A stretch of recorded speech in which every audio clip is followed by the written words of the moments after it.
degrees there. Cloudy skies near Chicago's O'Hare Airport and 59 degrees, going up to a high in the low 70s. It's time for Marketplace. A look at crypto politics. Marketplace Morning Report is supported by Bitwarden, committed to making life and work less stressful and more secure with the Bitwarden Password Manager for Business. Learn more at bitwarden.com. I'm David Brancaccio. The week ahead will give us a much better sense of the health of the economy going into summer.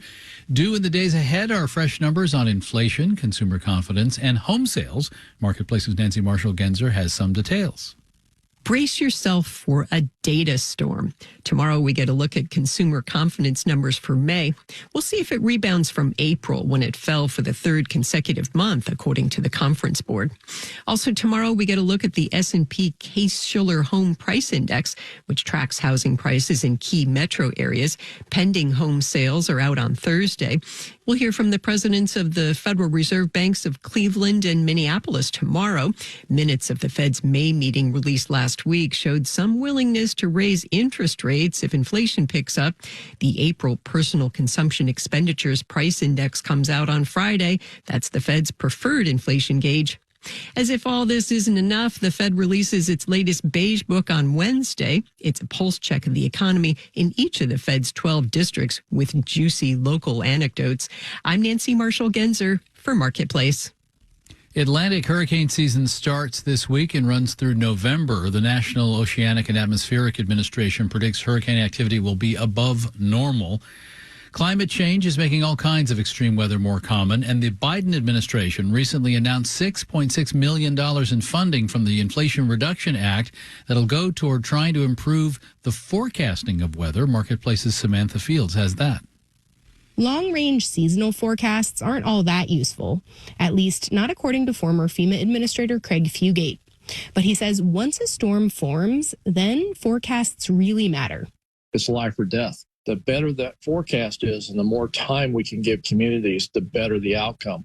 Forecasting has come a long way in the last few decades. Fugate says today, the 5-day forecast is accurate, if not more accurate, than the 3-day forecast was in 1987. And Renato Molina at the University of Miami says that has saved lives and money. Having accurate information, we estimate, has saved about 20% of the overall damages to property and crops in the last 20 years for the United States. But even so, extreme weather causes hundreds of deaths and hundreds of billions of dollars in damage every year. Shu-Wong Wong at the University of Oklahoma will head up the new consortium that just got federal funding to do research to improve forecasts. Increasing weather extremes will threaten our sources, food, water, energy, and economic well-being. And she says more accurate forecasting can help reduce future damage. I'm Samantha Fields for Marketplace. It's a day to reflect on the sacrifices of people in the armed services. The stock markets and bond markets will reopen tomorrow after Memorial Day. There's still a lot going on in the global economy. Listen later to our evening program, Marketplace. My colleague Amy Scott is in for Kai. She'll have more of today's developments. It's on many public radio stations, of course, or at marketplace.org.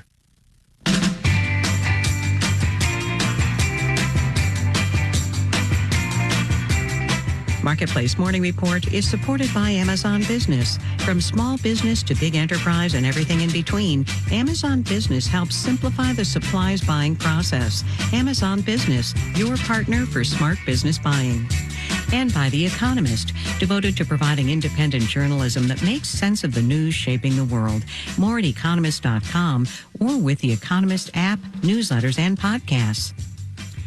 In this election cycle, campaigns are looking to reduce the friction of getting your campaign donations. The Trump campaign recently announced it will accept campaign donations in cryptocurrency. People who support Robert F. Kennedy Jr. can also use crypto.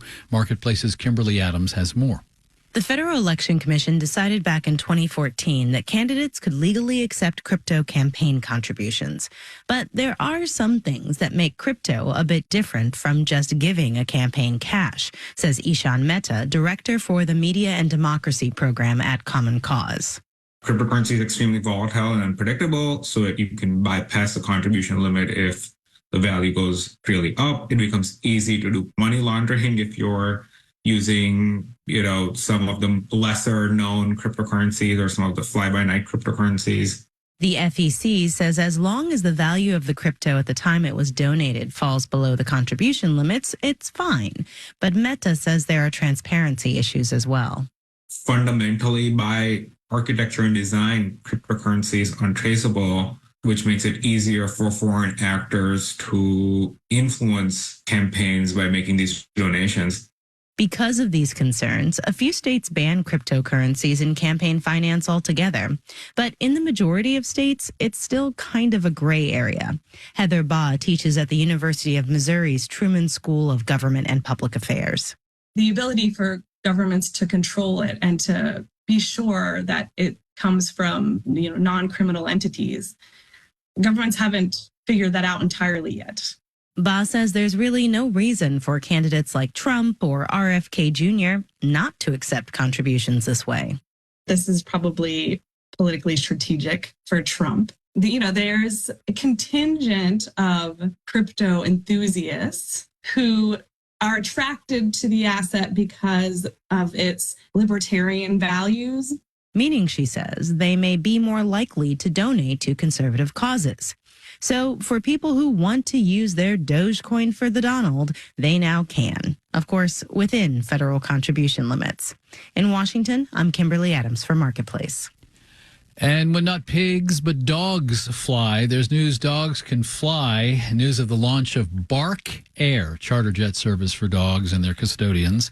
Newark to LA was the first flight the other day. A ticket is not chicken feed, $6,000 one-way domestic. Food and water for dogs and other white glove services available. Spa treatments are options. Up to 15 dogs and their humans per plane, with some international routes available. No kids, so the flights may be quieter than some regular flights.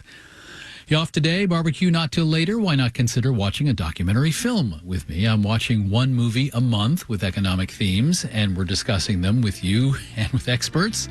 All that is in our weekly Econ Extra Credit newsletter. You can sign up free, marketplace.org/newsletters. I'm David Brancaccio, and this is our morning report.